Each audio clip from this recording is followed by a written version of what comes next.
Welcome to the ePathshala lecture series on computer science for postgraduate students. We are dealing with the subject computer graphics and visualization. We had 12 sessions in this lecture series. This is the 13th session where we will be continuing from where we have left in the previous session. We were talking about B-splines, the base is splines, and it is the quadratic B-splines. We talked about linear B-splines where the order m is equal to 2, and if the order m is equal to 3, we will get quadratic B-splines. If the order m is equal to 4, we get cubic B-splines, and so on. So B-splines are more generic, and the blending functions that make up the B-spline can be generated by using Cox-de-Boer recurrence relations. The Cox-de-Boer recurrence relations have been given in the previous session. You can recollect the equations, and if that is the nk comma m of t is a blending function of order m, and it is kth B-spline blending function. Because the order 1 B-spline blending function has to be defined, we have defined it like this: nk comma 1 of t is equal to 1 if tk less than or equal to t less than or equal to tk plus 1 is equal to 0 otherwise. So we have chosen the not vector to be uniform. Okay, uniform here in the sense a not vector is basically the values of the parameter t, where the blending functions actually meet, or blending function start, blending function ends, and these values are the not values, and they are always increasing. You can recollect the discussion in the previous class for you to better understand this session today.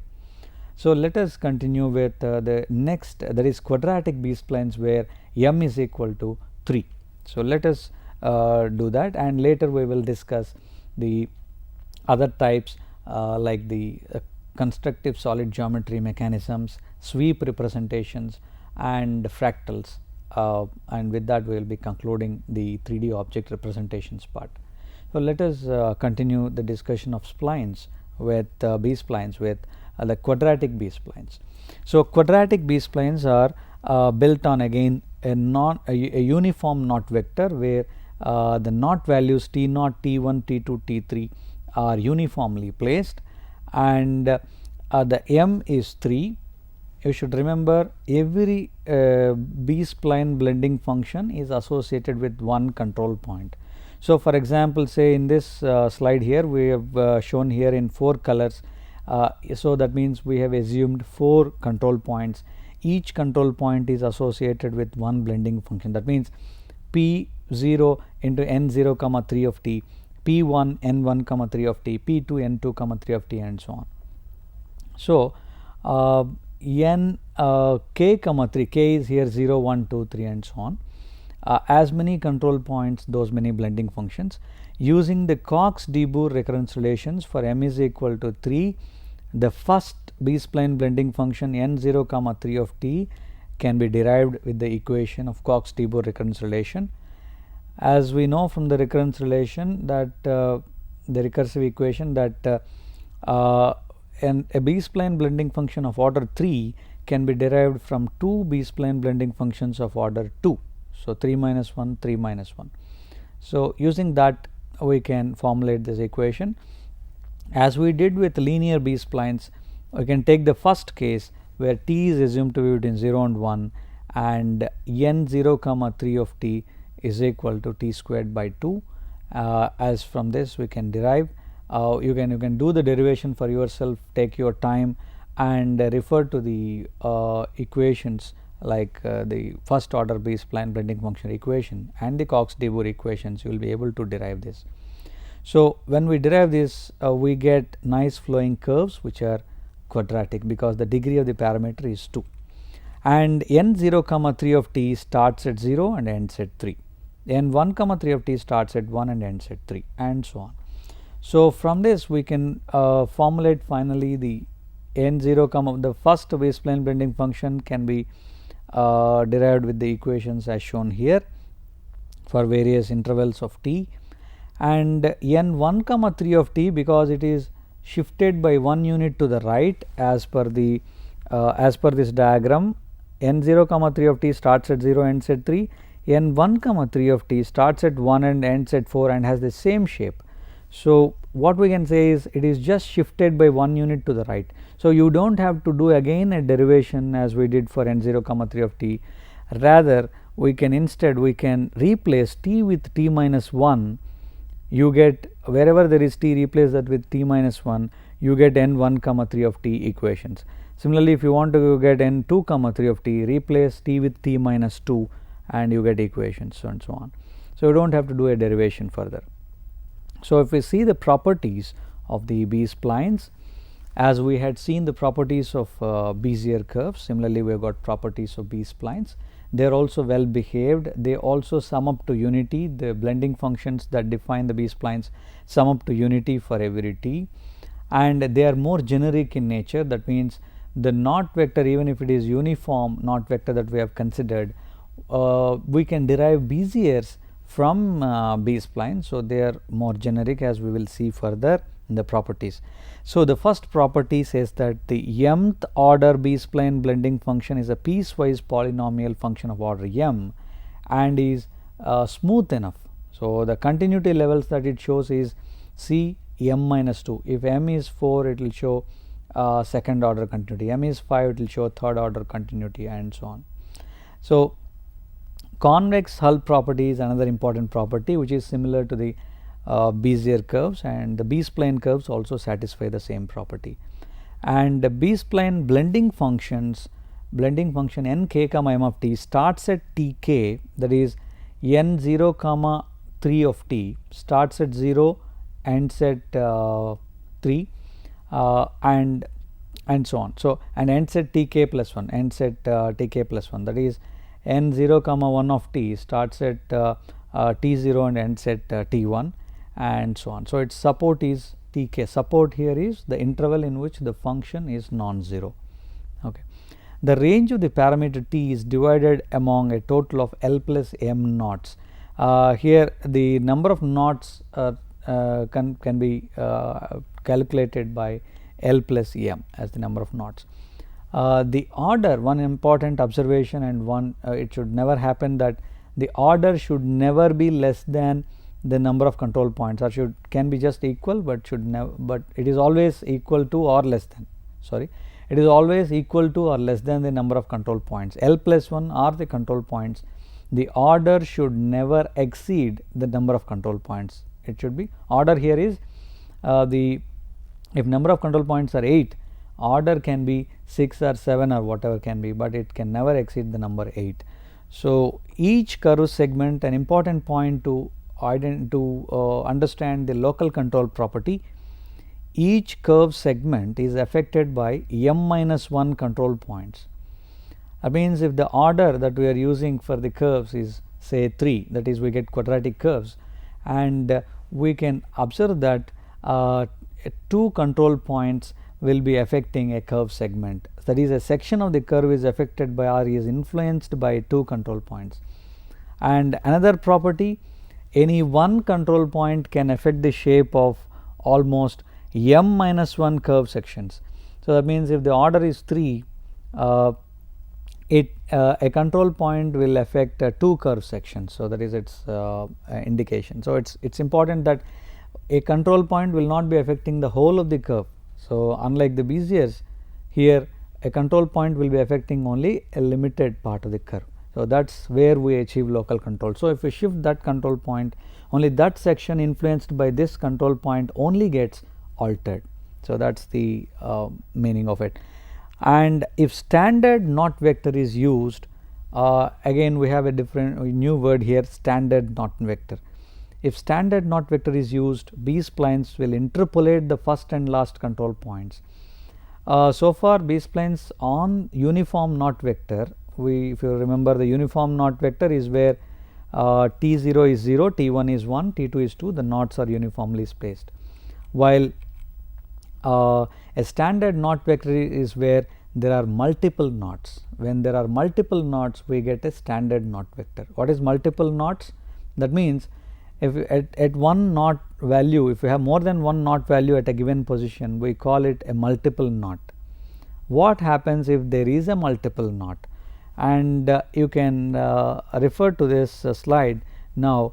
when the knot values, when there are multiple knots at a given position on the parameter interval on this parameter axis, what we get is a multiple knot, and we get what is called standard knot vector. That knot vector in which some knots are multiple knots is called a standard knot vector.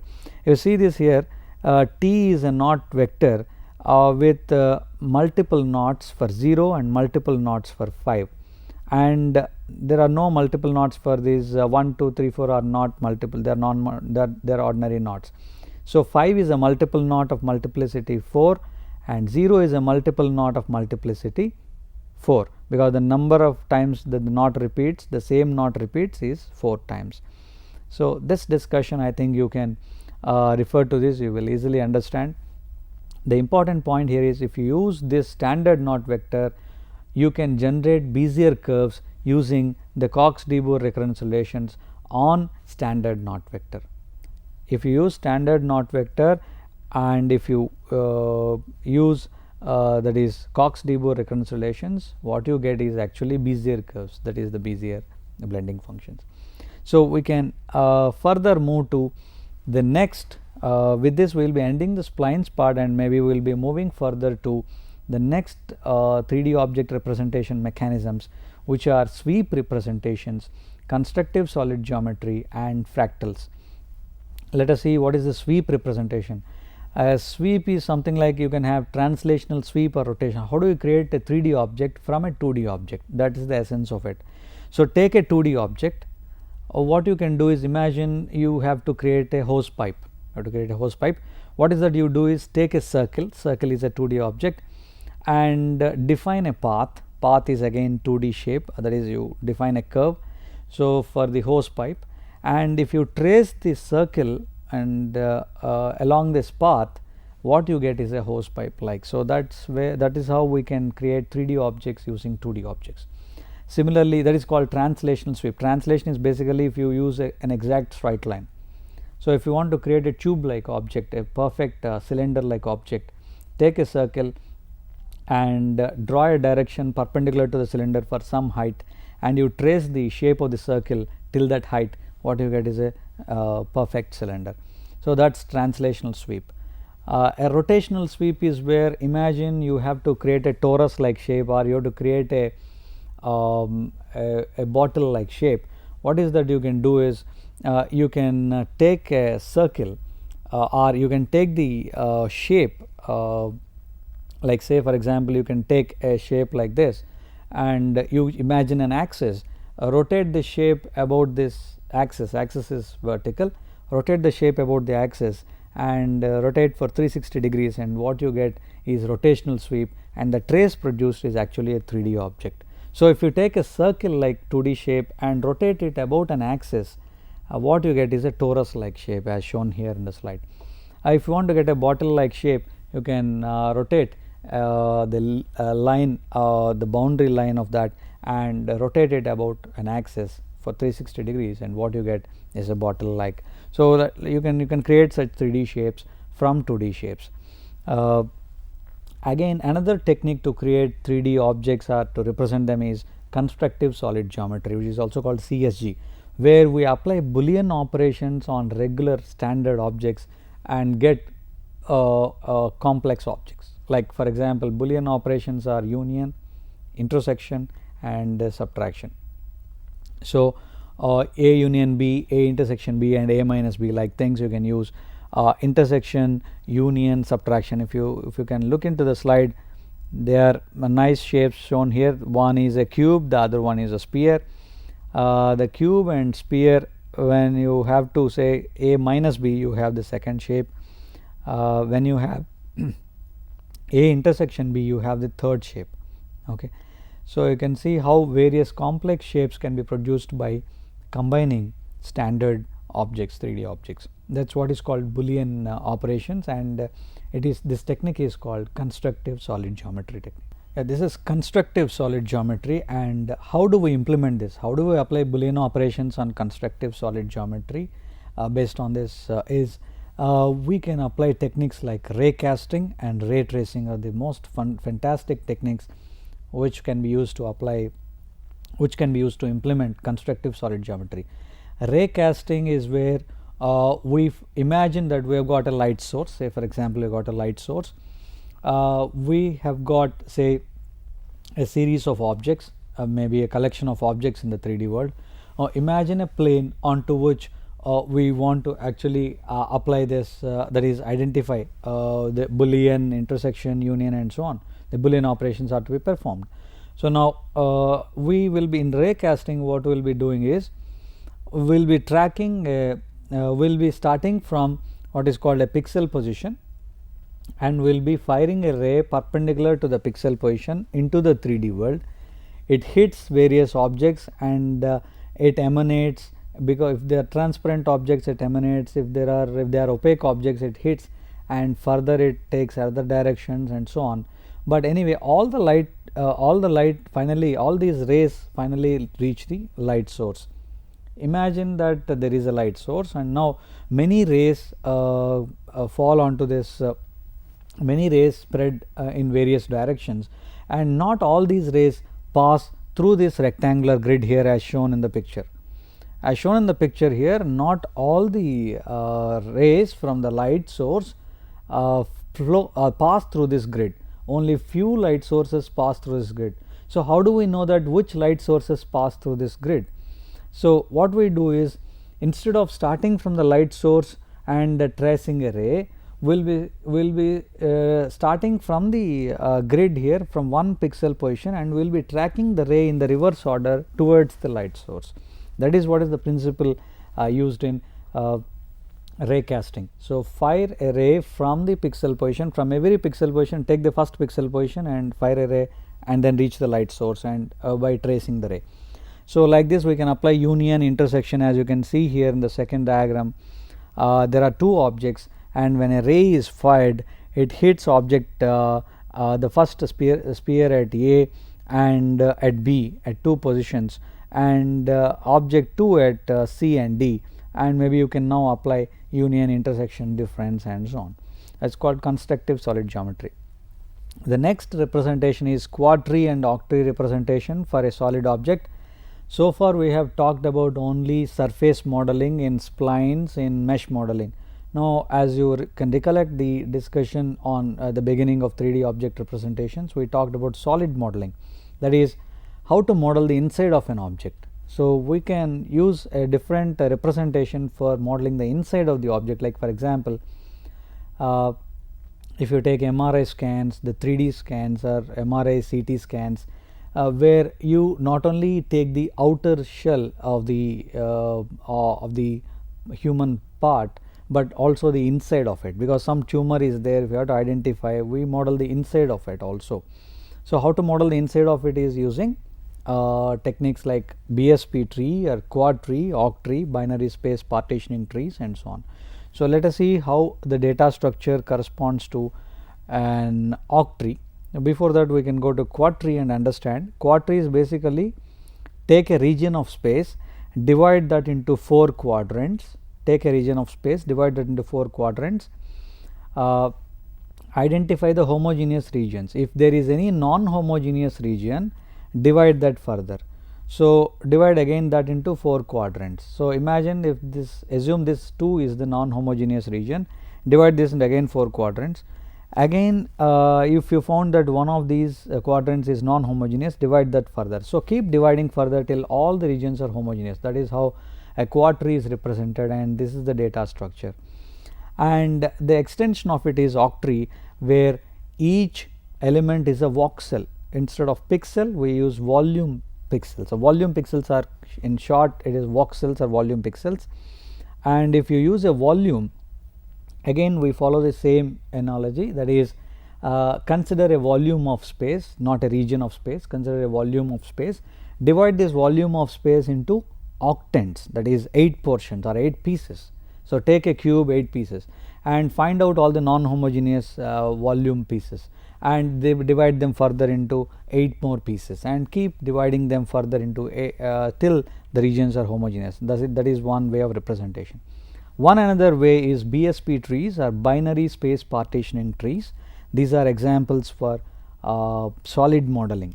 So, the octree example for solid modeling, BSP trees are examples for solid modeling, where divide the space, entire space into make a binary tree, that is divide this into two parts by a dividing plane. For example, see this 2D division, take a region of space, divide that using a boundary plane or a plane. So, is a line here, in 3D it will be a plane.